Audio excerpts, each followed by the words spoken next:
Good morning students. बेटा last class की बात करें बेटा तो हमारे ग्राफ चल रहे थे। हमने साइन का ग्राफ पढ़ लिया था कि साइन की रेंज कहाँ से कहाँ तक होती है, डोमेन क्या होता है, पीरियड क्या होता है। साइन जीरो पे हमें क्या देगा, साइन जीरो जब भी होगा बेटा इसका मतलब एक्स मेरा एन पाई होगा। फिर बेटा मैंने आपको एक चीज और बताई थी कि अगर कभी भी आपका साइन वन आता है, sine x equal to one आएगा, sine x equal to one आएगा तो बेटा एक्स मेरा 4n+1 पाई/2 हो जाएगा। दैट इज पाई/2, 5 पाई/2 क्या हो जाएगा 4n+1 पाई/2। कब? अगर मेरे पास साइन एक्स कितना आता है, अगर मेरे पास साइन एक्स क्या आता है, वन आता है, ठीक है ना। और बेटा अगर मेरे पास साइन एक्स -1 आता है, कितना आता है -1, तो बेटा मेरे पास एक्स हो जाएगा एक्स बिलोंग्स टू 4n+3 पाई/2। क्या क्लियर हुआ नहीं हुआ? ठीक है, चलिए आगे बढ़ते हैं। अगला है बेटा हमारे पास कॉस का बेटा देखिए कॉस को अगर आपको याद हो तो बेटा कॉस का जो फंक्शन था वो था बेटा x/y, x/r, x coordinate upon r coordinate. तो बेटा जब हम इधर थे तो बेटा मेरा x1 था, मैक्सिमम था, r और x बराबर थे। बेटा जब हम इधर आ गए तो बेटा मेरा x0 हो गया, इसका मतलब मेरा cos 0 हो गया। ठीक है, इधर मेरा cos 0 था, इधर cos वापस मेरा इधर cos -1 हो गया था। हाँ जी, और बेटा इधर बेटा मेरा cos 0 हो गया था, ठीक है ना। तो बेटा स्टार्टिंग में 1, पाई/2 पे 0 और बेटा पाई पे बेटा मुझे मिलेगा -1, ठीक है। फिर वापस बेटा इंक्रीज होना स्टार्ट हो जाएगा, -1 से 0, 3 पाई/2 पे, और बेटा 2 पाई पे बेटा मुझे वापस मिल जाएगा। तो बेटा ये मेरा वापस एक पीरियड होगा। तो बेटा ध्यान रखिएगा इसका ये बेटा फंडामेंटल पीरियड 2 पाई है, -1 से 1 तक होगा, ठीक है ना। डोमेन वही -∞ से इनफाइनाइट, रेंज -1 से 1। बट बेटा काम की बात क्या है बेटा कि बेटा अगर मेरे पास cos x 0 होता है तो जीरो किस पे हो रहा है, देखो बेटा cos मेरा 0 हो रहा है बेटा पाई/2 पे, 3 पाई/2 पे, 5 पाई/2 पे। तो बेटा अगर अगर अगर कभी भी आपको cos 0 मिलता है, ये साइन नहीं है, cos सही कर लीजिएगा, ऐसे जब मैं आपको नोट्स भेजूँ तो आप सही कर लीजिएगा, ये cos है। cos x इक्वल टू 0 होगा तो बेटा इसका मतलब x मेरा 2n+1 पाई/2। देखो चेक कर लीजिए, n को अगर मैं 0 को पुट करूंगा तो पाई/2 मिलेगा, 1 पुट करूंगा तो 3 पाई/2 मिलेगा, 2 पुट करूंगा तो 5 पाई/2 मिलेगा, ये वाला पॉइंट, ठीक है ना। तो बेटा cos 0 पे x क्या हो जाएगा, cos 0 होने का मतलब x इक्वल टू 2n+1 पाई/2। बेटा जब वो कंटस्ट होने चाहिए, ठीक है ना। अच्छा अगर बेटा cos x मेरा 1 मिल जाए, क्योंकि हम तीनों की बात कर रहे हैं, अगर बेटा cos x मेरा 1 मिल जाए इसका मतलब क्या होगा बेटा, अगर मेरा cos x 1 मिल रहा है तो देखो cos बेटा मेरा 1 किस पे हो रहा है, 0 पे, उसके बाद 2 पाई पे, ये मेरा 2 पाई है, उसके बाद 4 पाई पे, 4 पाई पे हो रहा है। इसका मतलब बेटा मेरा x क्या हो जाएगा बेटा, x मेरा हो जाएगा बेटा 2n पाई, क्या हो जाएगा 2n पाई। और बेटा अगर मेरा cos x -1 आता है, क्या आता है -1 आता है, तो बेटा -1 बेटा मुझे मिल रहा है पाई 3 पाई, दैट इज ऑड पाई। तो बेटा x क्या हो जाएगा बेटा, मेरे पास x हो जाएगा बेटा 2n+1 पाई। क्या क्लियर हुआ नहीं हुआ सभी को, 2n+1 पाई, ठीक है ना। चलिए अगला देखते हैं बेटा सेक का फॉर्मूला। बेटा देखिए सेक और कॉसेक का फॉर्मूला बेटा एक ही तरह से बनता है, बनने का जरा तरीका समझिएगा। बनाना आपको कैसे, बेटा सबसे पहले अगर मुझे सेक का फॉर्मूला बनाना है तो बेटा सेक होता है 1/cos, सेक क्या होता है 1/cos। तो बेटा सबसे पहले आप कॉस का फॉर्मूला बना दो। बेटा ये देखो डॉटेड लाइन में जो बेटा मैंने बना रखा है, ये नीचे वाला जो मैंने ग्राफ बना हुआ है, देखो ये मेरा कॉस का फॉर्मूला है, दिख रहा है, ये मेरा कॉस का फॉर्मूला है, ठीक है ना। उसके बाद बेटा आपको पता है जहां पे कॉस 0 होगा वहां पे सेक मेरा असिम्प्टोट बना देगा, बराबर इन्फिनिटी हो जाएगा। तो बेटा पहली बात तो बेटा 0 पे बेटा आप लाइन खींच दीजिए, ये डॉटेड लाइन दिख रही है आपको, ये 0 पे ही खींची हुई है, देखिए ये रही। इधर इस 0 पे भी आपने डॉटेड लाइन खींच दी, इधर इस 0 पे बेटा आप डॉटेड लाइन खींच दी, ठीक है ना। अब बेटा कुछ नहीं करना, जहां पे cos 0 हो रहा है वहां पे मेरा वहां पे मेरा सेक इन्फिनिटी होगा, नीचे होके जहाँ पे cos 1 होगा वहां पे sec 1 होगा, और फिर वापस cos 0 होगा तो बेटा वापस मेरा sec इन्फिनिटी हो जाएगा, ठीक है ना। अब आपको ये ध्यान रखना है, जब मेरा cos पॉजिटिव तो sec मेरा पॉजिटिव होगा, मतलब ऊपर बनेगा, और जब मेरा cos नेगेटिव तो sec मेरा नेगेटिव होगा, नीचे बनेगा। और इसको टच करते हुए बेटा ठीक ग्राफ इसके मेयर अपर और लोअर पॉइंट को टच करते हुए एक ऐसे निकल जाएगा, एक ऐसे निकल जाएगा, और ऊपर भी बेटा ऐसे और ऐसे निकल जाएगा। क्या क्लियर हुआ नहीं हुआ बेटा, ये और बीच वाला ग्राफ, बीच वाला मेरा कैंसिल आउट, सेक कॉसेक मेरा हट जाएगा, जो ऊपर और नीचे वाला ग्राफ होगा बेटा वही मेरा होगा बेटा कॉसेक का, सेक का ग्राफ, ठीक है ना। अच्छा रेंज की बात करें बेटा इस बार बेटा, तो बेटा -∞ से -1 तक है, क्योंकि -1 से 1 तक नहीं है ये ग्राफ, ठीक है ना। और उसके बाद बेटा 1 से इन्फिनिटी, तो बेटा रेंज मेरे पास आ गई -∞ से 1 यूनियन 1 से इन्फिनिटी, ठीक है ना। बेटा डोमेन की अगर मैं बात करूं तो बेटा कॉस मेरा जहां जहां पे 0 हो रहा है वहां वहां पे सेक मेरा प्रॉब्लम क्रिएट करेगा। तो बेटा cos 0 कहां पे हो रहा है, बेटा कॉस मेरा 0 हो रहा है 2n + 1 π/2 पे, तो बेटा डोमेन क्या हो जाएगा r - 2n + 1 π/2। क्लियर हुआ नहीं हुआ? अच्छा दूसरी बात बेटा ये फंक्शन टूट भी रहा है भाई, π/2 पे टूट रहा है, तो बेटा π/2 पे डिसकंटिन्यूअस भी हो गया। पीरियड बेटा फिर से 2 पाई का रहेगा, ठीक है ना। 1/cos x का अगर मैं बनाता हूं तो बेटा सेम जिस तरह हमने इसका बनाया था, cosec का बनाया है, वैसे ही हम इसका बनाएंगे cosec x का। ये आपका होमवर्क है, ठीक है ना। इस बार साइन का ग्राफ बनेगा और साइन के ऊपर वाले पार्ट में सेम चीज करनी है, बस आपको साइन का ग्राफ बना देना है, ठीक है ना। बेटा अगला ग्राफ है, अच्छा अगला ग्राफ है बेटा मेरे पास tan का। बेटा tan का ग्राफ होता है बेटा, tan क्या होता है बेटा sin अपॉन cos, ठीक है ना। तो बेटा पहली बात तो अगर आपको ध्यान हो तो बेटा tan मेरा क्या था, इधर 0 था, इधर इंफिनिटी था, याद है, वापस 0 था, इधर -इंफिनिटी था, ठीक है ना। तो बेटा इसका इंटरवल एक्चुअल में कितना है, ये रहा, ओनली पाई, ठीक है ना। जब बेटा मैं -π/2 पे होऊंगा तो बेटा ये -इंफिनिटी को टच करेगा, -π/2 प्लस में -π/2 से अगर मैं थोड़ा आगे जाऊंगा तो ये -इंफिनिटी को टच करेगा, और π/2 से थोड़ा पहले बेटा इंफिनिटी को टच करेगा, ठीक है। और π/2 के जस्ट बाद ये -इंफिनिटी चला जाएगा। क्लियर हुआ नहीं हुआ? तो बेटा ये ध्यान रखिएगा, ये हर π/2 पे एक असिम्प्टोट बनाएगा, हर π/2 पे एक असिम्प्टोट बनाएगा, और इंक्रीजिंग ग्राफ होगा, मतलब नीचे से स्टार्ट होकर मैं उसको ऊपर लेके जाऊंगा, फिर अगले π/2 पे फिर नीचे स्टार्ट होकर मैं उसको ऊपर तक लेके जाऊंगा, फिर अगले π/2 पे नीचे स्टार्ट होकर ऊपर लेके जाऊंगा। सर π/2 पे असिम्प्टोट क्यों बना रहा है? क्योंकि बेटा नीचे मेरा कॉस फंक्शन है, और हमने पढ़ा था कि जब जब कॉस 0 होगा tan मेरा असिम्प्टोट बनाएगा ही बनाएगा, क्योंकि डिनोमिनेटर में 0 होने पे फंक्शन मेरा असिम्प्टोट बनाता है, ठीक है ना। तो tan 0 अनडिफाइंड होता है। दूसरा बेटा ये मुझे 0 कब देगा बेटा, जब बेटा मेरा साइन 0 होगा। क्या होगा? साइन 0 होगा। तो साइन 0 कब होगा बेटा? 0 पे, पाई पे, 2 पाई पे। तो बेटा अगर मुझे tan 0 मिलता है, इसका मतलब tan 0 का मतलब x = n पाई, x = n पाई है, ठीक है ना। दूसरा बेटा रेंज की बात करो तो बेटा रेंज आपकी इंफिनिटी हो जाएगी, डोमेन आपकी क्या हो जाएगी बेटा r - 2n + 1 π/2, मतलब कॉस की वो वैल्यू जब ये 0 होगा उनको छोड़ के ये सभी वैल्यूज पे ग्राफ बनेगा, तो r - 2n + 1 π/2, ठीक है ना। पीरियड बेटा मेरा ग्राफ वो होगा, ठीक है ना। कॉट का भी बेटा आपको ही बनाना है, ठीक है, ये आपका होमवर्क है, ठीक है। अब बात करते हैं बेटा graph of n trigo n pi, मतलब बेटा अगर मैं किसी भी ट्रिगो फंक्शन का एन से अंदर की तरफ मल्टीप्लाई करता हूं, जैसे मान लो आपको ग्राफ बनाना है sin 2 थीटा का, sin 3 थीटा का, तो बेटा क्या फर्क पड़ेगा जरा समझना। बेटा अगर मान लो एफ एक्स का पीरियड आपका टी है, एफ एक्स मतलब कोई भी आपका ट्रिगो फंक्शन है उसका अगर पीरियड टी है, तो बेटा अगर मैं एन एक्स की बात करूंगा बेटा तो उसका पीरियड बेटा t/n हो जाएगा। इसका मतलब मैं क्या बोल सकता हूँ कि sin x का पीरियड कितना होता है बेटा, sin x का बेटा पीरियड होता है 2 पाई, कितना होता है 2 पाई, ठीक है। अगर बेटा मैं sin 2 पाई 2x की बात करूंगा, कितनी की किसकी बात करूंगा बेटा 2x की,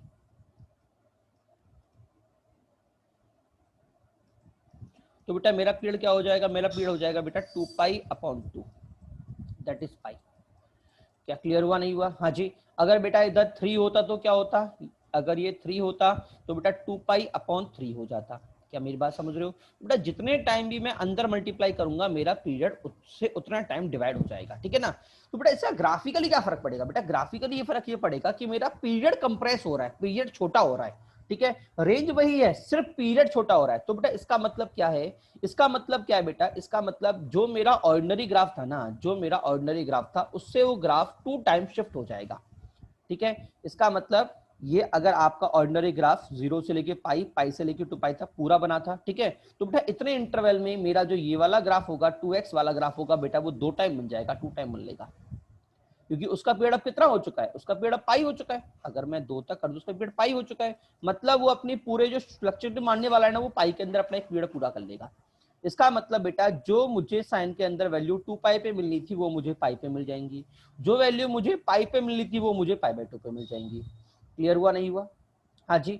अच्छा और अगर डिवाइड कर दूं तो बेटा मल्टीप्लाई हो जाएगा, अगर डिवाइड हो तो बेटा इसका मतलब 1 पीरियड का फॉर्मूला क्या था 1/n, तो n में अगर t/1/n होगा तो क्या होगा, मल्टीप्लाई होगा ना मेरा, nt होगा। तो अगर मैं ये कर रहा हूं इसका मतलब मेरा पीरियड कितना हो गया 4 पाई हो गया, 2 पाई दैट इज 4 पाई हो गया, ठीक है ना। अच्छा एक बात और बेटा, अगर कभी भी आपको ग्राफ बनाना हो तो कुछ मत करिएगा, आपको ग्राफ बनाने का सबसे बेस्ट बेहतरीन तरीका ये होता है कि सिंपल सा साइन का ग्राफ बना लो, ये जो पॉइंट टेक आउट कर दो बेटा, ये मेरा पाई पाई था, ये मेरा 2 पाई था, ठीक है ना।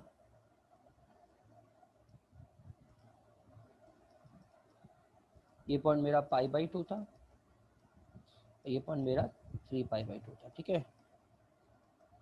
अब बेटा अगर मान लो आपको बनाना है साइन 3x का ग्राफ, इसका साइन 3x का ग्राफ, तो बेटा पहले साइन का ग्राफ बनाओ और पूरी वैल्यूज को 3 से डिवाइड कर दो। ये 3 से डिवाइड हो गया, ये 3 से डिवाइड हो गया, 3 पाई इंटू नीचे इंटू 3 हो जाएगा, और बेटा इधर भी 3 हो जाएगा। क्लियर हुआ नहीं हुआ? तो बेटा कुछ मत करना, अगर आपको साइन 3x का ग्राफ बनाना हो तो बेटा साइन x का ग्राफ बनाओ और सारी वैल्यूज को 3 से डिवाइड कर दो, आपको ग्राफ मिल जाएगा। क्लियर हुआ नहीं हुआ? चलिए अगला बेटा अगला पार्ट है, अगर बेटा मैं sine a into f x करता हूँ, a इंटू एफ एक्स का मतलब 3 साइन एक्स का अगर मुझे ग्राफ बनाना है या 2 साइन एक्स का, तो बेटा इस बार मैंने x से छेड़छाड़ नहीं की, उसके बाहर छेड़छाड़ की है, ठीक है। x से छेड़छाड़ ना होने की वजह से बेटा पीरियड में कुछ भी फर्क नहीं पड़ेगा, उसका आउटपुट एम्पलीफाई हो जाएगा, मतलब जो उसकी रेंज आ रही थी पहले मेरे पास -1 से 1 तक बेटा अब 2 से -2 तक आएगी। क्लियर हुआ नहीं हुआ? ठीक है। चलिए बेटा अगली हेडिंग बेटा रेंज ऑफ ट्रिगो फंक्शन, ठीक है ना। रेंज का बेटा सबसे हम बात करें तो बेटा मेरे पास 5 बेटा एक्चुअल में देखिए बात मैं करूं, रेंज के जो क्वेश्चंस आते हैं बेटा, रेंज के जो बेटा मेरे पास क्वेश्चंस होते हैं बेटा वो आपके हाँ जी, रेंज की बेटा अगर मैं क्वेश्चंस की बात करूं तो बेटा रेंज के क्वेश्चन आपको अगले साल फंक्शन के अंदर पढ़ने हैं एज वेल एज आपको एओडी के अंदर पढ़ने हैं, ठीक है ना। बट फिर भी बेटा हम ट्रिगो के थोड़ा बेसिक टाइप की रेंज को हम स्टडी कर लेते हैं, हमारे लिए हेल्पफुल रहेगा, ठीक है। क्या सभी को समझ में आया नहीं आया? हाँ जी, अभी हम इसलिए वो कर रहे हैं कि जब आप क्वेश्चंस करो तो आपको सारे क्वेश्चन ऐसे ना लगे कि सर आपने थोड़ा कम टाइप्स कर रखे हैं, ठीक है ना। हाँ तो बेटा हम प्रयास कर रहे हैं कि पूरा टाइप कराने का, ठीक है। तो रेंज ऑफ ट्रिगो फंक्शन हो सकता है थोड़ा बहुत ऊपर नीचे आपको डाउट हो तो, ठीक है ना, थोड़ा कंसंट्रेशन हाई रखिएगा क्योंकि ये टॉपिक एक्चुअल में रेंज आपका 12th का टॉपिक है, ठीक है ना। चलिए बात करते हैं रेंज ऑफ ट्रिगो फंक्शन। बेटा पहला टाइप होता है बेटा finding range using boundedness test of trigo function. बेटा बाउंड्रीनेस टेस्ट क्या होता है जरा समझिएगा। तो बेटा साइन एक्स की वैल्यू बेटा मेरे पास -1 से होती है, cos x की वैल्यू बेटा मेरे पास -1 से 1 तक होती है, इसका मतलब बेटा ये दोनों फंक्शन मेरे बाउंडेड फंक्शन है, ठीक है ना। और tan की क्या होती है बेटा -इनफाइनाइट से इनफाइनाइट है ना, इसका मतलब बेटा अनबाउंडेड फंक्शन है, ठीक है। अब बेटा एक बात और समझिएगा बेटा, अगर मान लो मुझे एफ एक्स मुझे साइन एक्स दे रखा है और मुझे एफ एक्स का होल स्क्वायर की रेंज चाहिए, इसका मतलब बेटा मैं साइन स्क्वायर कर रहा हूँ, तो बेटा अगर मैं साइन स्क्वायर करता हूँ इसका मतलब साइन मेरा आउटपुट जो देगा ना उसका मैक्सिमा तो 1 आएगा बट बेटा मिनिमा -1 नहीं आ सकता, क्यों? क्योंकि बेटा मेरा होल स्क्वायर हो रहा है, तो मिनिमा कितना आएगा 0। तो बेटा साइन स्क्वायर का जो रेंज होगा बेटा वो 0 से लेकर 1 तक होगा। सेम बेटा कॉस स्क्वायर की बेटा जो रेंज होगी बेटा वो भी क्या होगी 0 से लेके 1 तक होगी। क्लियर हुआ नहीं हुआ? अच्छा अगर बेटा मैं रूट साइन एक्स की बात करूं तो बेटा इस केस में बेटा मेरे पास रेंज 0 से लेके 1 होगी, क्योंकि बेटा साइन जो फंक्शन होता है बेटा, रूट जो फंक्शन होता है बेटा वो ऑलवेज पॉजिटिव आउटपुट देता है, ठीक है ना। चलिए क्वेश्चन पे आते हैं बेटा, पहला क्वेश्चन हमें दे रहा है y is equal to 4 tan x upon cos x, ठीक है ना। करने का जरा तरीका सीखिए पहली बात तो बेटा रेंज कितनी हो जाएगी, रेंज बेटा मेरे पास हो जाएगी -4 से 4। देखो अगर मैं tan की बात देता हूँ तो tan अपॉन cos होगा, cos से cos कट गया, मेरा आंसर क्या आ गया 4 sin x। sin की रेंज कितनी होती है -4 से 4, इसका मतलब मेरा आंसर क्या हो गया -4 से सॉरी साइन की रेंज कहां से कहां तक होती है बेटा, साइन की रेंज होती है बेटा -1 से 1। अगर बेटा मैं उसका 4 से मल्टीप्लाई करूंगा तो बेटा मेरी आंसर आ गया -4 से 4। क्लियर हुआ नहीं हुआ? बट बेटा एक बात ध्यान रखिएगा, हमारा आंसर ये नहीं होगा। क्यों नहीं होगा जरा वो भी ध्यान रखिएगा बेटा। जैसे ये मैंने क्रॉस को काटा ना तो बेटा मैंने एक कंडीशन डाल दी कि cos x कभी भी 0 नहीं हो सकता, और बेटा हम जानते हैं cos जब 0 होता है ना तो साइन मेरा 1 होता है, इसका मतलब sin x मेरा कभी भी ±1 नहीं हो सकता। क्या क्लियर हुआ नहीं हुआ? जहां पे भी cos मेरा 0 होता है बेटा उस पॉइंट पे बेटा मुझे साइन या फिर तो 1 देता है या -1 देता है, इसका मतलब या फिर मैं ग्राफिकली बात करूं तो cos 0 मुझे देता है 2n + π/2 पे, मतलब मैं इस π/2 को नहीं लूंगा, 3π/2 को नहीं लूंगा, 4π/2 को नहीं लूंगा। तो बेटा अगर मैं ध्यान से देखो तो बेटा इन वाले पॉइंट्स पे बेटा मुझे इस वाले ग्राफ के अंदर π/2n + 1 π/2 पे होल्स को बनाना पड़ेगा, क्योंकि मेरा ये वाला ग्राफ cos x = 0 वाली वैल्यूज को नहीं लेगा, इसका मतलब x = 2n + 1 π/2 वैल्यूज को नहीं लेगा, ठीक है ना। तो बेटा अब अगर आप अभी ग्राफ को एनालाइज करते हो तो आपको पता पड़ेगा कि बेटा मैं कभी भी 4 और -4 को अचीव ही नहीं कर रहा, इसका मतलब हमारा आंसर क्या हो जाएगा बेटा, हमारा आंसर हो जाएगा बेटा -4 से 4 ओपन इंटरवल। क्लियर हुआ नहीं हुआ सभी के लिए? तो बेटा हमारा फाइनल आंसर क्या हो जाएगा? हमारा फाइनल आंसर हो जाएगा, इधर मैंने लिखा नहीं है, y बिलोंग्स टू हो जाएगा बेटा ओपन में -4 से वो। तो बेटा ध्यान रखिएगा क्लोज में आंसर नहीं आएगा, ओपन में आएगा कॉस होने की वजह से, ठीक है ना। दूसरा क्वेश्चन बेटा 4 sin x, हाँ जी इसको आपको खुद करना है, मैंने ग्राफ बनाया है, ये आपको हेल्प देगा, ठीक है। चलिए अगला क्वेश्चन आपको बोल रखा है बेटा range is equal to sine cos की पावर 4x माइनस साइन की पावर 4x को मुझे निकालना है। पहली बात तो बेटा मैं इसके फैक्टर कर देता हूँ, ए स्क्वायर माइनस बी स्क्वायर के फॉर्म में, तो बेटा मुझे क्या मिल जाएगा cos square x minus sine square x into cos square x plus sine square x, मिलेगा नहीं मिलेगा? तो बेटा cos square x plus sine square x कितना हो गया? 1 हो गया, और बेटा cos square x minus sine square x बेटा मुझे मिल गया कॉस 2x, ठीक है ना। अब बेटा अगर मैं ध्यान से देखूं तो मैंने आपसे कहा था आर्गुमेंट से किसी भी टर्म का मल्टीप्लाई होने पे रेंज में कुछ भी फर्क नहीं पड़ता, तो बेटा मेरी रेंज क्या रहेगी? एज इट इज -1 से 1 रहेगी, ठीक है ना। चलिए अगले क्वेश्चन की बात करते हैं। अगला क्वेश्चन क्या बोल रहा है? tan स्क्वायर π/4 माइनस x की रेंज क्या होगी? तो बेटा मैंने आपसे कहा था tan की रेंज बेटा माइनस इन्फाइनाइट से इन्फाइनाइट होती है, क्या होती है? माइनस इन्फाइनाइट से इन्फाइनाइट होती है, ठीक है ना। तो बेटा अगर मैं इसका होल स्क्वायर कर दूंगा तो बेटा वो नेगेटिव आउटपुट नहीं देगा, और बेटा मुझे आंसर मिल जाएगा 0 से लेके इन्फिनिटी तक, ठीक है ना। चलिए अब थोड़े मजेदार क्वेश्चन करते हैं। अगला क्वेश्चन आपको दे रखा है sine square 15 π/8 minus 4x minus sine square 17 π/8 minus 4x, ठीक है ना। बेटा पहली बात तो अगर मैं क्वेश्चन को देखूं तो बेटा आपको फॉर्मूला यूज करना पड़ेगा जो हमने आपको पहले भी लिखाया हुआ है, A square minus B sine square A minus sine square B is equal to sine A plus B sine A minus B, ठीक है ना। क्योंकि बेटा अभी मैं इस क्वेश्चन को डील आउट नहीं कर सकता जब तक ये मेरा फंक्शन किसी सिंगल फंक्शन में कन्वर्ट नहीं हो जाता, या फिर कुछ ऐसे फंक्शन में कन्वर्ट नहीं हो जाता जो आपके लिए मीनिंगफुल है। क्लियर हुआ नहीं हुआ? हाँ जी, क्या सभी को समझ में आया? तो बेटा पहला काम क्या किया, पूरे फंक्शन पे अप्लाई कर दिया, तो मुझे क्या मिलेगा? a plus B. बेटा अगर मैं दोनों को ऐड करूंगा तो देखो 15 पाई प्लस 17 पाई मुझे कितना मिल गया बेटा? मुझे मिल गया बेटा 32 π/8, दैट इज कट गया 4 पाई, ठीक है ना। और ये दोनों ऐड अप हो जाएंगे, 4x ऐड अप हो गए, तो बेटा ये मुझे मिल गया 8x, ठीक है ना। तो पहला तो मुझे मिल जाएगा साइन 4 पाई माइनस 8x। अच्छा दूसरा मुझे क्या मिलेगा? साइन, जब मैं माइनस करूंगा बेटा, माइनस करने पे बेटा मेरे पास 4x कट जाएगा, और बेटा इधर मुझे क्या मिलेगा? साइन के अंदर -2 π/8 मिलेगा नहीं मिलेगा? क्योंकि 15 माइनस 17 -2 π/8, ठीक है बेटा ये कट गया -π/4, और बेटा -π/4 बेटा मेरे पास होता है -1/√2, होता है नहीं होता? अच्छा बेटा साइन 4 पाई माइनस थीटा कितना होगा? बेटा 4 पाई माइनस थीटा, 4 पाई का मतलब एक्स एक्सेस पहली बात तो, ठीक है, और माइनस थीटा क्या, इसका मतलब फोर्थ क्वाड्रेंट, और बेटा फोर्थ क्वाड्रेंट में बेटा मेरा साइन नेगेटिव होता है पहली बात तो, और बेटा एक्स एक्सेस की वजह से बेटा नो फंक्शन चेंज, साइन की जगह साइन नहीं रहेगा, तो बेटा मुझे मिल जाएगा माइनस साइन 8x। तो बेटा मुझे फाइनली क्या मिल गया? 1/√2 साइन 8x, ठीक है ना। अब बेटा काम की बात क्या है? साइन 8x की रेंज कहां से कहां तक? -1 से 1 तक, -1 से 1 तक, क्योंकि बेटा 8 मेरा अंदर मल्टीप्लाई हो रहा है, आर्गुमेंट से मल्टीप्लाई हो रहा है। और बेटा एक बात मैंने आपसे पहले भी कही थी, आर्गुमेंट से मल्टीप्लाई होने पे सिर्फ मेरा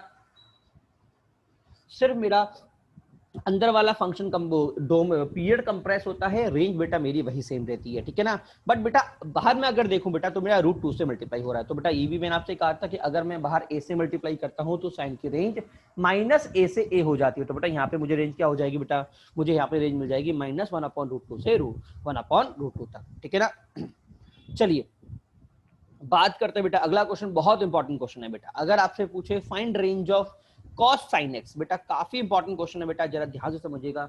y is equal to cos sin x, बेटा अगर मैं बोलता हूं y is equal to cos sin x, तो बेटा पहली बात तो अगर मैं आपसे एक बात बोलूं,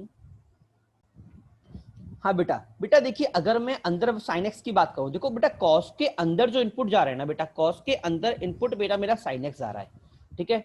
cos का इनपुट क्या है? sin x, ठीक है ना। इसका मतलब बेटा जो मुझे sin x आउटपुट देगा ना बेटा, वही cos इनपुट ले पाएगा। क्या आपको समझ में आया नहीं आया? भाई सिंपल सी बात है, अगर मैं ये बात बोलता हूँ कि भैया मेरा एक फंक्शन sin x, साइन ये है, और बेटा ये मेरा एक फंक्शन cos है, ठीक है, इसमें मैंने इनपुट दिया x, तो यहाँ पे मुझे इनपुट क्या मिलेगा? इनपुट बेटा मुझे मिलेगा sin x, मिलेगा नहीं मिलेगा? और बेटा अगर मैं sin x इसमें इनपुट दूंगा तो मुझे क्या मिलेगा? ये मिलेगा cos के अंदर sin x, मिलेगा नहीं मिलेगा? बेटा काम की बात क्या समझना कि x कुछ भी हो cos वही लेगा जो sin x उसको देगा, x की वैल्यू में कुछ भी लूं cos तो वही लेगा जो sin x की वैल्यू देगा। और बेटा हम जानते हैं sin x ऑलवेज -1 से 1 ही जाता है, उसके बाहर कभी जाएगा ही नहीं। इसका मतलब cos इनपुट में -1 से 1 तक की ही वैल्यू लेगा, उसके बाहर की वैल्यू लेगा ही नहीं। क्लियर हुआ नहीं हुआ? इसका मतलब, तो इसका मतलब क्या सर? इसका मतलब बेटा अगर मैं कॉस का ग्राफ बनाता हूँ, ये जो कॉस का ग्राफ होगा बेटा, ये मेरा -π/2 होता है, ये मेरा π/2 होता है, ठीक है बेटा। इधर मेरा 1 आता है, इधर बेटा मेरा -1 आता है। इसका मतलब बेटा कॉस के अंदर जो इनपुट जाएगा ना, वो सिर्फ इतने इंटरवल का जाएगा, इतने इंटरवल का, ठीक है। और बेटा जो मुझे आउटपुट मिलेगा वो सिर्फ और सिर्फ ये ही मिलेगा। क्या सभी को समझ में आ रहा है, नहीं आ रहा? हाँ जी, सिर्फ और सिर्फ बेटा यही आउटपुट मिलेगा। तो मैक्सिमम कितना मिलेगा बेटा? मैक्सिमम तो बेटा मुझे मिलेगा 1, और बेटा मिनिमम कितना मिलेगा बेटा? मिनिमम बेटा मिलेगा मुझे cos 1। क्या क्लियर हुआ नहीं हुआ? क्योंकि इनपुट 1 है ना, इस पॉइंट में भी x की वैल्यू कितनी है? 1 है, क्योंकि sin x मेरा मैक्सिमम 1 जा सकता है, ठीक है ना। तो बेटा cos मुझे मैक्सिमम cos 1 देगा मिनिमम में, क्योंकि ग्राफ आपका डिक्रीजिंग हो जा रहा है। क्या आपको समझ में नहीं आया? और बेटा हम जानते हैं ये मुझे cos -1 देगा। cos 1 और cos -1 बराबर होते हैं, तो बेटा इसकी रेंज क्या आ गई? इसकी रेंज आ गई बेटा cos 1 से लेके 1 तक। क्या क्लियर हुआ नहीं हुआ? हाँ जी। अब अगर बेटा मैं cos 2 sin x करता, अगर मैं इसकी जगह cos 2 sin x करता तो क्या होता? अगर मैं 2 sin x कर देता, ये 2 होता तो ये 2 होता, और बेटा यहाँ पे मुझे रेंज क्या मिलता? -2 से 2 तक मिलता, ठीक है। अब बेटा अगर मैं ग्राफ की बात करता हूँ, ठीक है,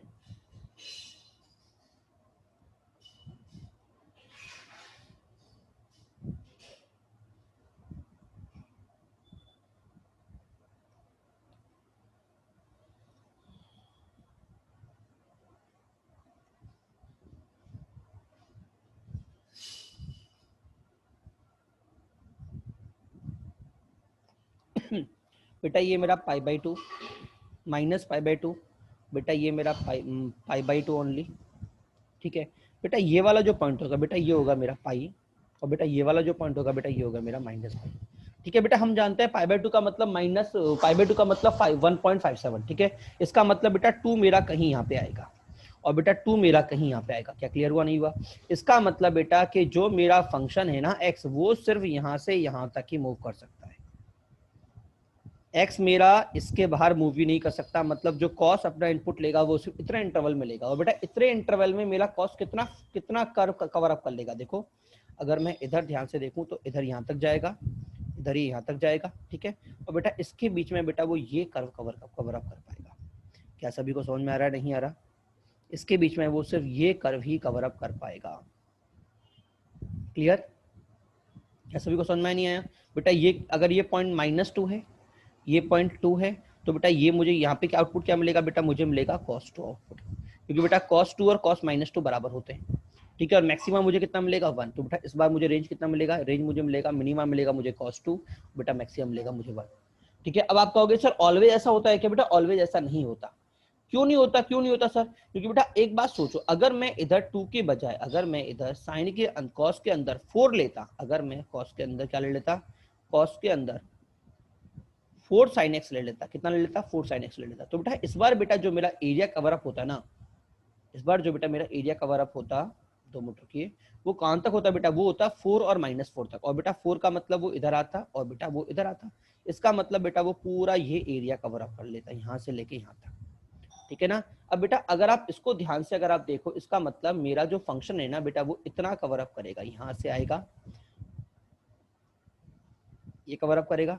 तो बेटा इस बार मुझे मिनिमम cos 4 नहीं मिलेगा, क्योंकि एक्चुअल में फंक्शन मेरा cos 1 पे मैक्सिमम 0 पे मैक्सिमम 1 था, ठीक है। जैसे जैसे मैं आगे बढ़ा ना, तो बेटा वो पाई पे मतलब 3.14 पे मिनिमम 1 चला गया, -1 चला गया, और बेटा -1 जाने के बाद बेटा उसने वापस आगे मूव करना स्टार्ट कर दिया, मतलब ऊपर होना स्टार्ट कर दिया, अपवर्ड जाना स्टार्ट कर दिया। क्लियर हुआ नहीं हुआ? इसका मतलब इधर मेरा cos 4 तो होगा, बट बेटा cos 4 मेरा इस बार मिनिमा नहीं होगा बेटा, इस बार मेरा मिनिमम होगा मैक्सिमम 1 होगा, और मिनिमम कहाँ तक गया है? -1 तक।